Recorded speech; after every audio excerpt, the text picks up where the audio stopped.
So a couple of years ago, I learned something about myself. I'm a conscious fence sitter. In other words, what I do is I like to look at both sides of any argument, of any opinion, different perspectives. And I find that very important in making a decision. And so many people just jump onto one side without thinking about something. And something that really grabbed my attention was the have-nots and the haves, the disadvantaged and the advantaged. What makes them different? What are their different perspectives? And this was really fascinating for me because I started to, how do I find out what's going on in the poor, the less fortunate? What's happening with them? And I came across a couple of articles. And one of those articles was this article in 2019, where the matric pass rate was said to be 81%. That was the government. But the DA said the pass rate was 38%. So now I'm going, I need to understand what's going on here. Why is there such a discrepancy? So I started reading some more articles. And in 2017, over 1 million kids were in grade 10. 400 wrote matric and passed.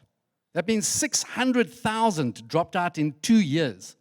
I carried on reading. I carried on my research. And I found something that NIHAWU put out there, which is the National Education Health Union, that one. And they, same thing in 2018, the government said the pass rate was 72%. And NIHAWU said, no, it's 41%, for the exact same reason. And I was completely disturbed, because I actually didn't just read the article, I wanted to understand it. So I went down this really dark, dirty, sad rabbit hole. And I needed to understand other metrics. What was happening in this country? What is the undergrowth? And I came up with some new metrics. And one of those metrics was the university and the technikon. And as you can see, 1 out of every 3 university students and 1 out of every 2 technikon students is predicted to fall out of varsity. But now, today, 60% of our first years drop out of university. I was one of them. But I went to varsity for 4 years, and then I decided to drop out. Stupid me, right? But this is the reality of it. I then looked at the unemployment rate, 5.1 million. Today it's 8.3. But there's another unemployment rate, which is 11.7, which is called the expanded unemployment rate. What that means is it includes all those people who've given up looking for a job. 11.7. Put that into perspective. 123 FMB soccer stadiums full. Stand outside that stadium and wait there for that stadium to empty 123 times. Over 97,000 people in that stadium. Then I was more concerned about the youth. I dived in and I started looking at what the youth unemployment rate is. Now in South Africa, the youth is considered 15 to 24. As you can see, the unemployment rate is sitting at 60% of our youth are unemployed. Some of you have those youths in your family. They might not be unemployed, but what about those that are? The figures are even worse. 3.6 million of our youth are NEET. NEET means not in employment, not in education, and not in training. These people are sitting there, nothing, doing absolutely nothing with their lives. To put that into perspective, how many soccer stadiums do you think that is? 38 soccer stadiums of our youth, 15 to 24 years old. So I was like, this is crazy. But at this point in time, some nice things started happening in my life. And I met this young man. I was looking for someone to paint my apartment. And someone said, use this guy, Hilton, right? Hilton is from Zimbabwe. That's Hilton. We created a website from him. I said to him, Hilton, what's going on in your life? He's making about 4,000 Rand a month. 4 months later, Hilton was making 100,000 Rand a month. 100,000 Rand a month. He made 300,000 in 3 months.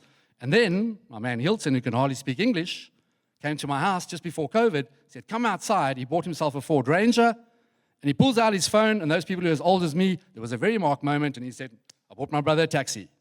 And that's my man Hilton. At that same time, I was then invited. I was so grateful and blessed to speak on the world's biggest entrepreneur virtual summit. That's the summit.